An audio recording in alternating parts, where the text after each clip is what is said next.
আপনার সময় 2 মিনিট।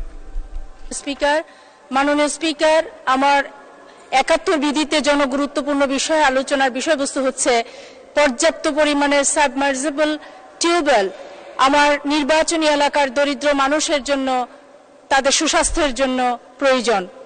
মাননীয় স্পিকার, আপনার মাধ্যমে আমি এই মহান সংসদে উত্থাপন করতে চাই নবীগঞ্জ বাহুবল হবিগঞ্জ জেলার এই আসনটিতে নবীগঞ্জ 13টি ইউনিয়ন এবং একটি পৌরসভা, বাহুবলে 60টি ইউনিয়নের এই বিশাল আয়তনের এই এলাকাটিতে রয়েছে ছোট বড় অনেক খাল, নদী, নালা। তার মধ্যে উল্লেখযোগ্য বিবিয়ানা, শাখাবরাক, করাঙ্গি, বিজনা এবং খোয়াই। এই নদীগুলো থাকা সত্ত্বেও এবং এর পাশাপাশি দুটি বৃহৎ হাওর, মাকড় হাওর এবং ঘুমিয়াজরি হাওর থাকা সত্ত্বেও যখন খরা হয় তখন চৌচির হয়ে থাকে আমার জমি, আর যখন বন্যা হয়, আগাম বন্যায় আমরা প্লাবিত হই।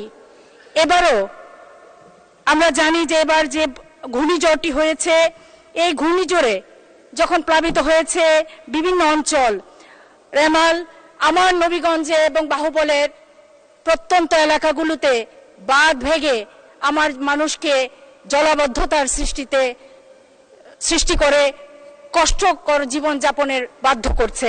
মাননীয় স্পিকার, এই সময়ে আমার জনগণ পানির অর্থাৎ সুপেয় পানির অভাবে বিভিন্ন রোগ বালায়ে আক্রান্ত